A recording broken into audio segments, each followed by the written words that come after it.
बातमीपत्रात आता पाहूयात गल्लीपासून ते दिल्लीपर्यंतच्या ताज्या घडामोडींचा धावता आढावा। मराठा आरक्षणावरून सध्या वातावरण तापलेलं आहे। सरकारला दिलेली 40 दिवसांची वेळ संपत आल्यानं 25 तारखेपासून मनोज जरांगे पाटील पुन्हा उपोषणाला बसणार आहेत। त्यापूर्वीच मुंबईत मराठा क्रांती मोर्चाच्या वतीनं पत्रकार परिषदेचं आयोजन करण्यात आलं होतं। मराठा क्रांती मोर्चाचे समन्वयक सुनील नागणे यांनी वेगळी भूमिका मांडली आहे। ते म्हणाले की सरकारनं कुणबी म्हणून आरक्षण देऊन तात्पुरती मलमपट्टी करू नये, हिंदू मराठा म्हणूनच आरक्षण द्यावं आणि तेही 50% आतलं। त्यासाठी 26 तारखेनंतर मुंबईत मोठा मोर्चा काढण्याचा इशारा त्यांनी दिला। सुनील नागणे म्हणाले की मुंबईच्या दिशेनं मराठा समाजाचं वादळ निघणार आहे, ते सरकारला झेपणार नाही। आम्हाला मराठा म्हणूनच आरक्षण पाहिजे। सरसकट कुणबी प्रमाणपत्र देण्यामध्ये अडचणी आहेत। किशोर चव्हाण यांनी या संदर्भात 2016 मध्ये याचिका दाखल केली होती, ती कोर्टानं फेटाळली होती।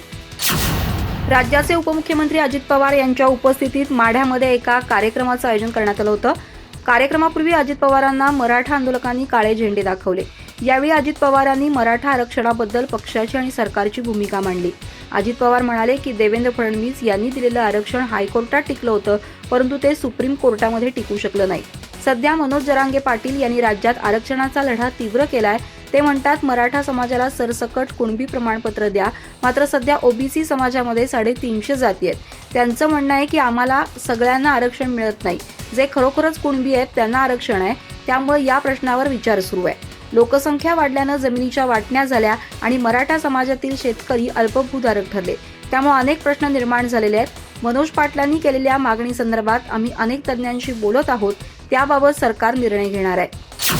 मराठा आंदोलनाचे नेते मनोज जरांगे पाटील यांनी सरकारला दिलेला अल्टिमेटम 24 ऑक्टोबर रोजी संपणार आहे। या पार्श्वभूमीवर उपमुख्यमंत्री आणि गृहमंत्री देवेंद्र फडणवीस यांनी यावर प्रतिक्रिया दिली आहे। हा गंभीर प्रश्न आहे। आमच्या सरकारनं मागं आरक्षण दिलं होतं आणि ते उच्च न्यायालयात टिकलं। तामिळनाडूनंतर उच्च न्यायालयात टिकणारं हे पहिलं आरक्षण होतं, असं फडणवीस म्हणाले।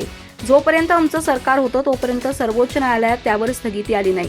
मी या गोष्टीत राजकारणात जाणार नाही। मुख्यमंत्री एकनाथ शिंदे यांनी आपली प्रतिबद्धता सांगितली आहे। त्यांनी स्पष्टपणे सांगितलंय की मराठा आरक्षण देणारच, आम्ही त्यांच्या पाठीशी पूर्णपणे उभे आहोत। गंभीर प्रश्न असल्यानं तो सोडवण्याचा आम्ही प्रयत्न करणारच आहोत, असंही ते म्हणाले।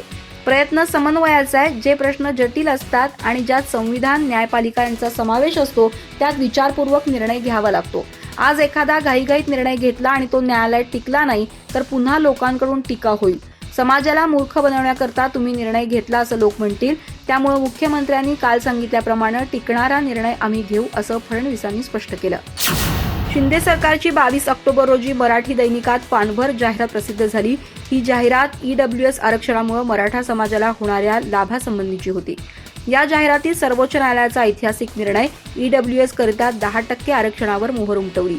ईडब्ल्यूएस आरक्षणाचा मराठा समाजाला लाभ शुद्ध मनानं आम्ही दिलेल्या संधीचं सोनं करा, आम्ही पाया मजबूत बनवलाय, सकारात्मक ध्येयाकडे वाटचाल करा, असं या जाहिरातीत ठळकपणे अधोरेखित करण्यात आलं होतं। मराठा समुदायाला देण्यात आलेल्या लाभांची आकडेवारी या जाहिरातीत नमूद करण्यात आली होती। काँग्रेस नेते तथा माजी मुख्यमंत्री अशोक चव्हाण यांनी या जाहिरातीवरून सरकारवर टीकेची झोड उठवली होती। राज्य सरकारनं आज सर्व प्रमुख वर्तमानपत्रांमध्ये प्रकाशित केलेली जाहिरात खेदजनक आहे। शुद्ध मनानं आम्ही दिलेल्या संधीचं सोनं करा, असं या जाहिरातीत नमूद करण्यात आलंय।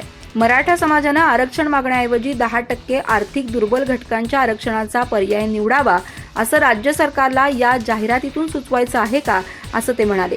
याद्वारे त्यांनी शिंदे सरकारच्या मराठा आरक्षणाविषयीच्या भूमिकेवरच सवाल उपस्थित केलाय। दरवर्षीप्रमाणे शिवसेनेच्या दसरा मेळाव्याचं आयोजन करण्यात आलंय। दसऱ्याच्या मुहूर्तावर शिवतीर्थावर शिवसेना ठाकरे गटाचे पक्षप्रमुख उद्धव ठाकरे सभा घेणार आहेत। शिवाजी पार्कमध्ये ठाकरे गटाकडून दसरा मेळाव्याच्या तयारीला वेग आला असून आता तयारी अंतिम टप्प्यात आल्याचं चित्र आहे। त्याचबरोबर दसरा मेळाव्यासाठी येणाऱ्या शिवसैनिकांची चांगली सोय देखील ठाकरे गटानं केली आहे। जेवणाचे डबे आणि बॅगा आणू नका असं आवाहन ठाकरे गटाकडून करण्यात आलंय।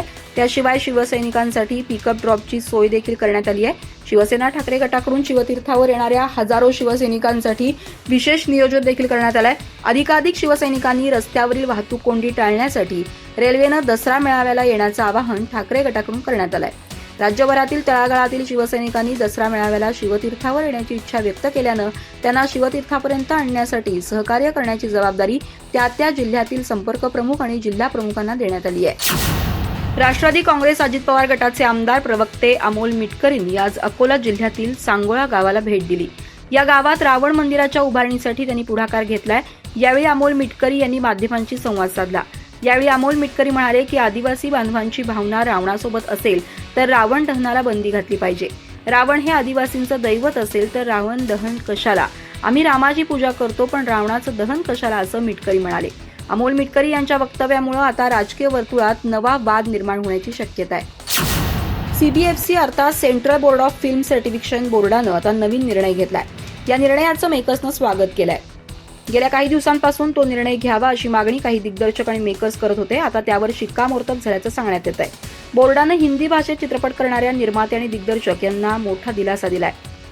यापुढे ज्या चित्रपटांचे डबिंग मुंबईत होतं त्यांना फक्त मुंबईतूनच डबिंगचं सर्टिफिकेट घेण्याचा नियम बदललाय. मुंबईतून अनिर्वाह्यता रद्द करण्यात आली आहे. CBFCच्या या निर्णयाचं निर्मात्यांनी स्वागत केलंय.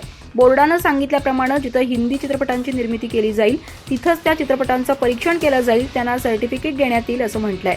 बोर्डाच्या वतीनं जी अधिसूचना करण्यात आली आहे त्यात म्हटलंय की यापुढील काळात निर्मात्यांनी त्याच राज्यातून आपल्या चित्रपटाचं प्रमाणपत्र घ्यावं ज्या राज्यात त्या चित्रपटाचं चित्रीकरण झालंय. गेल्या वर्षी बाजारात साखरेचा दर 3,200 रुपये क्विंटल होता, तेव्हा कारखान्यांनी 3,000 रुपये दर दिला. आता साखरेचा दर 3,850 रुपये क्विंटल झालाय. इथेनॉलचे 1% वाढीव धरले तर 161 रुपये प्रति टन वाढतात. हे साधे गणित धरूनच आम्ही गेल्या वर्षी तुटलेल्या उसाला 400 रुपयांची मागणी केली आहे. 400चा दुसरा हप्ता दिल्याशिवाय यंदा उसाचे कांडे तोडू देणार नाही असा इशारा माजी खासदार राजू शेट्टी यांनी साखर कारखानदारांना दिला. गेल्या वर्षी गाळप केलेल्या उसाला 400 रुपये अतिरिक्त द्यावेत या मागणीसाठी स्वाभिमानी शेतकरी संघटनेनं आक्रोश पदयात्रेचं आयोजन केलंय. ही पदयात्रा आज बिदरी कारखान्यावर पोहोचली त्यावेळी ते बोलत होते. 17 ऑक्टोबरपासून सुरू झालेली आक्रोश पदयात्रा शिरोळ आणि कागल तालुक्यातील प्रत्येक कारखान्यांवर जाऊन धडकली. याआधी केवळ शिरोळच्या दत्त कारखान्याचे अध्यक्ष गणपतराव पाटील यांनीच प्रत्यक्ष स्वाभिमानीचं निवेदन स्वीकारलं. अन्य कारखानदारांना आमचं निवेदन स्वीकारावंसं वाटलं नाही. त्यानंतर आता बिद्रीचे अध्यक्ष KP पाटील यांनी थेट आंदोलनस्थळी येऊन निवेदन स्वीकारलं. याबद्दल आपण त्यांचे मनापासून आभार मानतो असं शेट्टी म्हणाले. अधिक माहिती आणि ताज्या घडामोडींसाठी आजच आमचे चॅनल सबस्क्राईब करा.